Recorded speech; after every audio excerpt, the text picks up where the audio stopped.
সর্বাপেক্ষা সব থেকে যতগুলো আমল আপনার ঈমানকে আমার ঈমানকে পূর্ণ করে, এর ভিতরে অন্যতম একটি আমল হলো এই দান।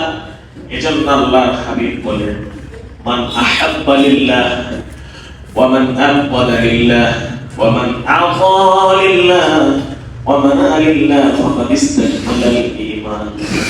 আপনার ঈমান তখন পূর্ণ হয়, সব পছন্দটা যখন মালিকের মহব্বতে হয়, বান্দার আমল তখন পূর্ণ হয়, সব ঠিকানা যখন আল্লাহর সন্তুষ্টির জন্য হয়, বান্দার ঈমান তখন পূর্ণ হয়, যখন সব দানগুলো ত্যাগগুলো সব আল্লাহর সন্তুষ্টির জন্য হয়, তখন বান্দা ঈমান আল্লাহ পাক পূর্ণতা দান করে দেন। সুবহানাল্লাহ। এজন্য যদি আপনি আমি লক্ষ্য করি আল্লাহর হাবিব সাল্লাল্লাহু আলাইহি ওয়াসাল্লামের হায়াতের জিন্দেগির দিকে, সাহাবায়ে কেরাম আজমাইনের জিন্দেগির দিকে খেয়াল করি, তাহলে দেখবেন তাদের জীবনে যতগুলো ত্যাগ আছে সব ত্যাগের মধ্যে একটা অন্যতম ত্যাগ হলো তাদের দান ছিল এত পাওয়ারফুল। তাদের দানের কারণে এক একজন সাহাবায়ে কেরাম আল্লাহ পাকের সন্তুষ্টি অর্জন করেছেন। এত দান তাদের পাওয়ার ছিল। আল্লাহর হাবিবের কলিজার টুকরা উম্মাহাতুল মুমিনিন মা ফাতিমাতুজ জাহরা রাদিয়াল্লাহু আনহা যখন আলী কাররামাল্লাহু ওয়াজহাহুর হাতে সমর্পিত হলেন, তার এই জীবনের পারিবারিক জীবন চলাকালে কোনদিন এক টুকরো খাবার তৃপ্তি সহকারে খেতে পারছেন কিনা বলা কঠিন। যখন অসুস্থ হয়ে পড়তেন একটু ভালো খাবার খেতে পারবেন কিনা তাও বলা কঠিন। একদা হযরতে আলী রাদিয়াল্লাহু আনহু ঘরের ভিতরে প্রবেশ করলেন, দরজার সামনে গিয়ে সালাম দিলেন। প্রতিদিন যখন সালাম দিত, সালাম দেওয়ার সাথে সাথে দরজা খুলে দিতেন, কিন্তু যেদিন শেষ সালাম দিলেন তখন দরজা খুলতে দেরি হইতেছে। ভেতর থেকে আওয়াজ, ক্ষীণ আওয়াজ, অসুস্থ অবস্থায়, মুমূর্ষু অবস্থায় উঠে এসে দরজা খুলবে এমন পর্যন্ত শক্তি ছিল না। অনেক কষ্টে এসে দরজা খুললেন। দরজা খোলার পর দেখলেন স্ত্রী অসুস্থ অবস্থায় আছে। তার স্ত্রী বললেন, স্বামী আমার কোনো খাবার পেয়েছেন কিনা? না, কোনো খাবার পাই নাই। হাতে চাদর মোবারক দিলেন, যান চাদর মোবারকটা বিক্রি করে যতদূর সম্ভব একটু ফল নিয়ে আসেন। যদি ফল খাওয়া হয় হয়তো শরীরে একটু শক্তি পাবো, আমল করতে পারবো, ইবাদত করতে পারবো। তা হাদিস প্রমাণ করে হযরত আলী রাদিয়াল্লাহু আনহু চাদরটা বিক্রি করলেন। বিক্রি করার পর একটা ফল হাতে দিলেন, একটা আনার কিনলেন। আনার কেনার পর ওই আনারটাকে কাপড়ের ভিতরে মোড়ায় দিয়েছেন যাতে কেউ না দেখে। সুবহানাল্লাহ, কেউ যাতে না দেখে। এজন্য আমরা যারা বাজার করি, গোশত কিনি, ফল কিনি, ভালো কাপড় কিনি, ওগুলোকে আড়াল করা উচিত। এটা সুন্নাত। কারণ আপনি যখন 10 কেজি, 5 কেজি, 3 কেজি ফলের প্যাকেট হাতে নিবেন তখন আপনার পাশে গরিব মানুষ থাকতে পারে, অভাবী মানুষ থাকতে পারে। যদি ওই প্যাকেটটা দেখে তাহলে তার মনের ভিতরে আফসোস থাকতে পারে, আমার টাকা থাকলে হয়তো আমি এভাবে প্যাকেট করে বাড়িতে নিয়ে যেতে পারতাম, আমার সন্তানের মুখে খাবার তুলে দিতে পারতাম। এজন্য হযরত আলী রাদিয়াল্লাহু আনহু কালো কালো কাপড়ের ভিতরে আনারটাকে মোড়ায় নিলেন যাতে কেউ না দেখে। চিন্তা হলো আমার স্ত্রী অসুস্থ, তার জন্য নিয়ে যাব, কিন্তু কেউ যদি আমার থেকেও বেশি অসুস্থ থাকে তাহলে সে হয়তো আফসোস করতে পারে, কষ্ট পেতে পারে। এজন্য না দেখায় মোড়াই নিছে। কিছু রাস্তা অতিক্রম করলেন। এক ব্যক্তি মুমূর্ষু অবস্থায় সামনে গিয়ে সালাম দিলেন, আসসালামু আলাইকা ইয়া আলী। হে আলী, তোমার কাছে আমার একটা আবদার আছে, চাওয়া আছে। তোমার কাগজে মোড়ানো, কাপড়ে মোড়ানো যে একটা আনার আছে, এটা যদি আমার জন্য অর্ধেক তৈরি দিতা আমি খেতাম, তৃপ্তি বোধ করতাম, তোমার জন্য দোয়া করতাম। অথচ ওই আনার কেউ দেখে না, কাপড়ে মোড়ানো। আশ্চর্য হয়ে গেলেন আলী রাদিয়াল্লাহু আনহু, কিভাবে জানলো? কোন উত্তর না দিয়ে প্রশ্ন না করে আনার বের করে দিলেন, অর্ধেক খাওয়ালেন, বাকি অর্ধেক কাছে চিন্তা করলেন এইটা নিয়ে ফাঁসি দিল।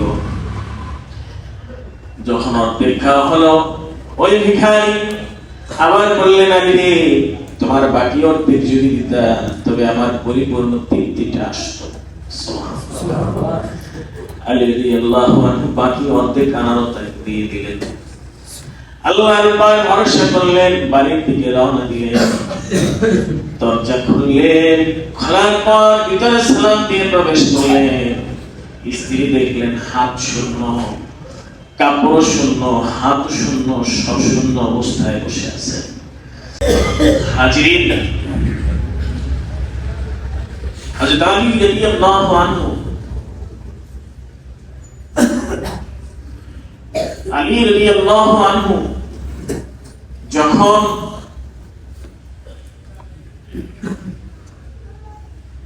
এই পরিস্থিতি দেখলেন, দেখার পরে তিনি স্ত্রীকে জিজ্ঞেস করলেন যে হাতে তো রুমালও নাই, চাদরও নাই, খাবার কি পান নাই? তখন এই প্রশ্নের জবাবে বললেন, খাবার এমন একজন মানুষের জন্য বরাদ্দ করে রেখেছি, সে ব্যক্তি এটা 10 গুণ বৃদ্ধি করে আমার পরিবারের কাছে পাঠায় দেবে। কত গুণ? 10 গুণ বৃদ্ধি করে খাবার নিয়ে আসবে। হঠাৎ হযরত আইয়ুব আল-আনসারী রাদিয়াল্লাহু আনহুর ডাক শুনলেন, আলী দ্রুত তোমার দরজা খোলো, আমার মাথার উপরে অনেক ওজন বহন করতেছি, দরজা খুলে দাও।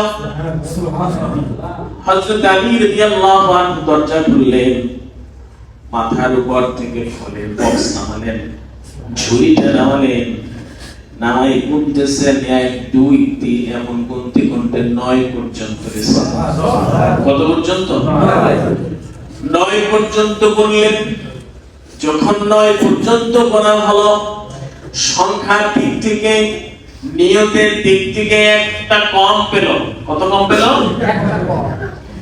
সংখ্যার দিক থেকে, নিয়তের দিক থেকে একটা কম থাকার কারণে হযরত আলী রাদিয়াল্লাহু আনহু বললেন, ভাই, আপনি মনে হয় ভুল জায়গায় চলে আসছেন। এই পার্সেল অর্থাৎ এই হাদিয়া, এই খাবারগুলো তো আমার না, কারণ আমার কাছে যদি আসতো, আমারই যদি হইতো, তাহলে এখনো সংখ্যার সাথে মিলতেছে না। সংখ্যার সাথে মিলতেছে না। হযরত আইয়ুব আল-আনসারী রাদিয়াল্লাহু আনহু তার চাদরটা মোড়ানো থেকে, চাদরের মধ্যে থেকে 8 পিস আনার বের করলেন। বের করার পরে আমার জায়গা মতো রাখলেন, 10 পিস হয়ে গেছে। 10 পিস হওয়ার পর এবার বলতেছে, যখন আল্লাহর হাবিব সাল্লাল্লাহু আলাইহি ওয়াসাল্লাম আমার কাছে আনারের ঝুড়িটা দিয়েছিলেন, দেওয়ার পর আমি গুনলাম, এক এক করে করে 10 পর্যন্ত গোনার পর আমি 10টা দেখে আমার মনের ভিতরে একটু সন্দেহ হলো। চিন্তা করলাম, দানের ক্ষেত্রে, দেয়ার ক্ষেত্রে সংখ্যাটা 10 হলো কেন? মনের ভিতরে প্রশ্ন জাগলো। প্রশ্ন জাগার কারণে আমি একটা গোপন করলাম, দেখি যে তোমার কোন আমলের কারণে এই 10-এ আসলো। এখন বুঝলাম যে তুমি একটা আনার একজন ভিক্ষুককে দিয়েছিলে, যার কারণে রব্বুল আলামিন তোমাকে 1 থেকে 10 গুণ পর্যন্ত বৃদ্ধি করেছে। বৃদ্ধি করার কারণে আল্লাহর হাবিবের কাছে তোমার জন্য আল্লাহর পক্ষ থেকে 10 গুণই আসছে। এতটুকু জানার জন্য একটা গোপন করছিলাম। সুবহানাল্লাহ।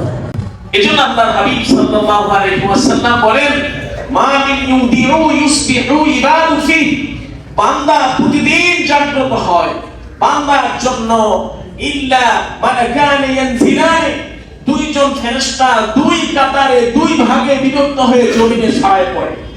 এক কাতার ফেরেশতা আল্লাহর কাছে দোয়া করতে, আল্লাহুম্মা, হে রব, মুনফিকান খালাফা, তুমি যারা আজকে তোমার জন্য নিজ চিন্তায় সন্তুষ্ট চিত্তে তোমার জন্য দান করলো, তুমি তাদের জন্য আরো বৃদ্ধি করে দাও। সুবহানাল্লাহ। ওয়া মাউদিউল আখার, আরেক দল আল্লাহর কাছে দোয়া করে, ইয়া আল্লাহ, ওয়া মুমসিকুন তালাফা, যারা তোমার জন্য, তোমার দেয়া রিজিক থেকে, তোমার সৃষ্টির জন্য দান করলো না, তুমি তাদের ভিতরে কৃপণতা আরো বাড়ায় দাও।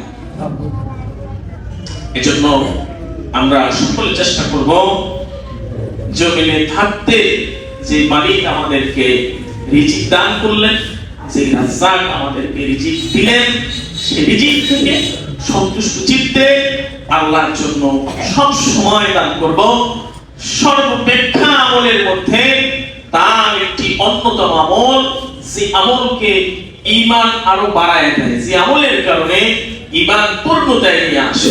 আল্লাহ রাব্বুল আলামিন আমাদেরকে এই আমল করার সুযোগ দান করুন বলি আমিন। ওয়া আখির দাওয়ানা আলহামদুলিল্লাহি রাব্বিল আলামিন।